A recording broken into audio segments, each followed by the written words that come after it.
Hey YouTube, it's Evan Magician 34. I've got another deck video for you. I did this one basically because there should be a dual video on Kayanenga's channel already.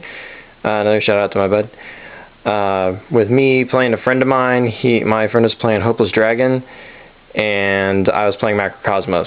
I built this deck kind of just for fun, but it could probably take a local or something, maybe with a little bit of tweaking. So, what the heck, macro is always kind of fun, especially in a new format, and this is, of course, legal for the new format. So, here you go, we're just going to take a look at it right quick. Nothing too complicated. 3 Thunder King Ryo. This guy's pretty self-explanatory. Real solid, need some good no tribute beaters. Pretty much the core of any good macro deck, DD Survivor. This guy just comes back, you tribute him, you sync with him, he's the core of the deck. Make you or break you. 1 DD Scout playing, you're only running 1 Allure anyway. He's another remove target, yeah. He's a little more versatile in what can get rid of him and from where than Survivor, but he's also a liability because he comes back in attack mode, so you gotta be careful with him. Now you can of course see his deck in action on his channel. 3 copies of Caius the Shadow Monarch. Well, it assumes he posts it, I would think he would. Caius, once again, self-explanatory, good finisher. Cool thing about him, I didn't even realize this until not too long ago, but actually he's worded that he just has to remove a dark monster. It doesn't have to be your opponent's, but he always deals the damage to your opponent. So Caius can actually, if your opponent's life points are low enough, for instance, you can try to win the game just by tribute summoning Caius, and even if there's not another monster on the field, he can remove himself. He's dark, assuming your opponent doesn't like Torrential or something to mess you up. He'll tribute and he can hit himself with his own effect, go away, bam, your opponent takes 1,000. And that's game in that situation. I wouldn't usually do it, but if it's for game, then yeah, it's a cool trick. 2 copies of Mist Valley Soldier, because he syncs so well with Survivor for 8, and you want Stardust. Even if he won't be coming back to life, because he's going out of game most likely, still, you want to be able to have Stardust as an extra shield against Heavy Storm. 2 Deep Sea Diva, once again, summoning tricks. You don't always have to search, you know, if the 6 star's all you need and the 8 star would be a bad idea maybe. Hey, no law says you gotta go get the other one, but it's a great way to build up to 8 once again. And you can even hit Bryanak on the way to Stardust. Extra points.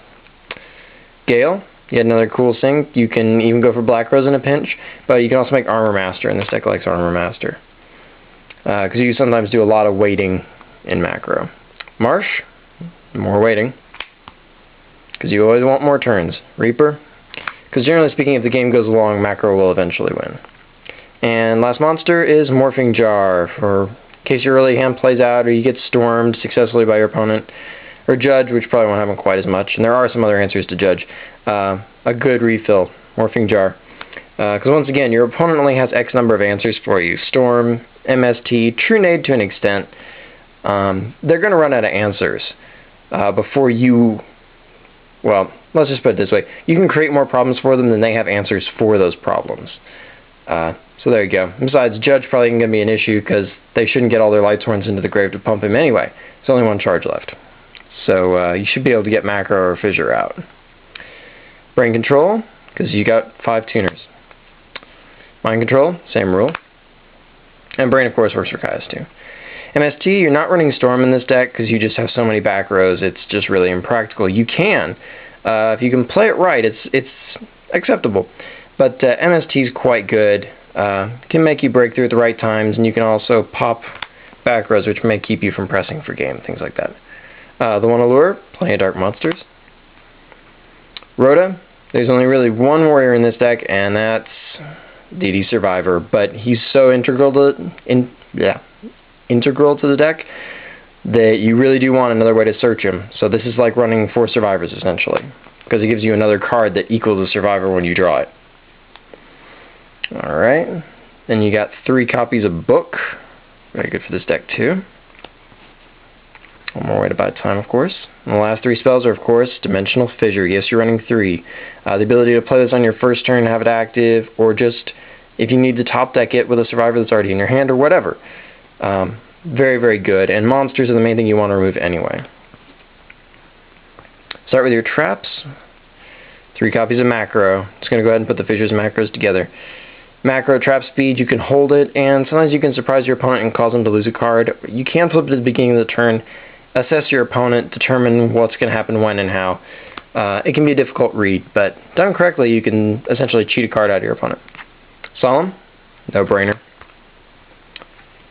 Mirror Force, Torrential. You don't mind torrentialing? Really, you don't on this deck. Return, this often pushes for game in this deck because you can basically just fill your field, tune up, make a lot of synchros. Bottomless, still awesome removal. It's not necessarily that it removes from play, although that's always a bonus. Basically, you just want to get rid of your opponent's big stuff. And last but not least, 2 copies of Divine Wrath. I went Divine Wrath over Dark Bribe because, yes, the most noteworthy and scary card, well, basically is Storm, but that's one card. And in the long run, monster effects are probably the cards that are going to cause you more trouble in the long run. You don't want to get your macro Caius or something like that. So these are probably going to stop your opponent more often, and it's also really good against Gladiator Beasts. So, and you'd be surprised how many monsters will just die to this anyway. I think in this newer, slower format, Divine Wrath is even better than it was before. It's an amazing card, not just for macro, but needless to say, good for protecting macro. And that is the main board, 40 cards of course. And the extra deck right quick, 2 copies of Stardust. You can run 3. Starlight Road is probably worth considering for this. It's not out at the time I'm making this, that I made this deck, so I couldn't run Starlight Road, but you could easily run a 3rd Stardust when Starlight Road comes out. So just food for thought there. Red Dragon Archfiend, Colossal Fighter, Thought Ruler Archfiend, because Archfiend is just good against Blackwing still. Although Starlight Road's out, you may want to consider him less. This guy's still good if there's light stuff around. Can't make him yourself, but plenty of ways to get to him. Avenging Knight, quite good against Lightsworn. There is Black Rose Dragon, of course. Armor Master. Life Transfer, good vanilla 7-star for when you need it. Arcanite, obviously for when you steal stuff. Goyo Guardian. Not going to be sending a lot of stuff to the grave with him, remember that. Keep that in mind before picking your 6-star targets. Bryonac, always incredible. Gaia Knight, sometimes he's the better choice, especially if you're going to sink into something else. So, be aware of what you're sinking for. Tempest, once again, for when you steal. And last but not least, Ally of Justice. You can easily pull that Tempest for either another Ally of Justice or an Android if you want to. So anyway, that's the deck. And until next time, rate, comment, subscribe, and enjoy.